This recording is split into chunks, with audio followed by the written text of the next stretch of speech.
खौफनाक पहाड़ी की कहानी। उत्तराखंड के पहाड़ों के बीच बसा एक छोटा सा गांव था, धारकोद। हरे भरे जंगलों, चहचहते पक्षियों और ठंडी हवाओं के बीच ये गांव किसी स्वर्ग से कम नहीं था, सिवाय एक चीज के, काल पहाड़ी। गांव के पीछे खड़ी यह एक काली, ऊंची और डरावनी पहाड़ी थी, जिसे लेकर सैकड़ों किस्से प्रचलित थे। बचपन से ही बच्चों को सिखाया जाता था, शाम ढलने से पहले घर आ जाना, वरना काल पहाड़ी की आत्माएं तुम्हें ले जाएंगी। गांव के बुजुर्ग, खासकर गोविंद दादा, अक्सर कहते थे, वहां रात को किसी और दुनिया के दरवाजे खुल जाते हैं। मैंने अपने 2 दोस्तों को वहां जाते देखा था, फिर कभी वापस नहीं आए। लोगों ने उनके किस्सों को अंधविश्वास समझकर टाल दिया, लेकिन डर सबके भीतर कहीं न कहीं था।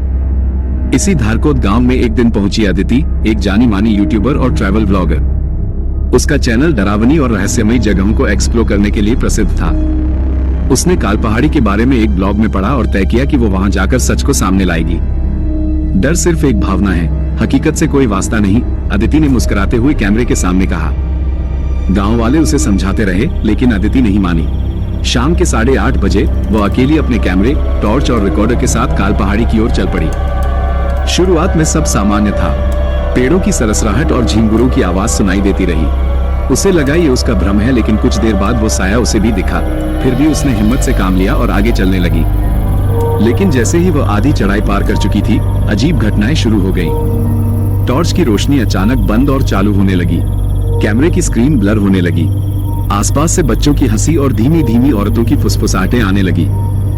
अदिति ने जैसे ही एक पेड़ के पास कैमरा घुमाया, वहां दिखी एक सफेद साड़ी में औरत, खुले बाल, झुका सिर और आंखों से खून गिरता हुआ। अदिति के रोंगटे खड़े हो गए। उसने भागने की कोशिश की, लेकिन चारों ओर धुंध छा गई। वो समझ नहीं पा रही थी कि किस ओर भागे। थोड़ी दूर पर एक पत्थर पर उसे कुछ लिखा दिखा, जो यहाँ आया उसका अंत यही हुआ, तुमने हमारी नींद तोड़ी है, अब लौटना संभव नहीं। उसके कानों में चीख गूंजने लगी, मत जाओ आगे। अचानक किसी ने उसे धक्का दिया और वह नीचे गिर गई। उसका कैमरा जमीन पर गिरते ही अपने आप चालू हो गया। रिकॉर्डिंग में बस आवाजें आ रही थी, बच्चों की चीख, पत्तों की सरसराहट और फिर एक जोरदार अदिति की चीख। अगली सुबह गांव वालों को पहाड़ी के नीचे अदिति का फटा बैग, एक टूटा कैमरा और एक डायरी मिली। डायरी का आखिरी पन्ना पढ़ते ही सब सन्न रह गए। मैंने वो देखा जो शब्दों में नहीं कह सकती। ये पहाड़ी एक श्राप है, अगर मैं लौट न सकी तो कृपया कोई और यहाँ न आए। अदिति उस दिन के बाद अदिति कभी नहीं मिली, बस उसकी चीख रोज पहाड़ों में सुनाई देती थी। आज भी हर पूर्णिमा की रात जब चांद पूरे जोश में होता है, गांव वालों का कहना है कि पहाड़ी की चोटी से किसी लड़की की चीखें आती हैं। कभी कभी कैमरे की क्लिक क्लिक, कभी किसी के पैर घसीटने की आवाज। कुछ लोगों ने तो ये भी कहा है कि उन्होंने अदिति को देखा है, वही सफेद साड़ी, हाथ में कैमरा, लेकिन चेहरा अब मानवी नहीं, एक परछाई बन चुका है।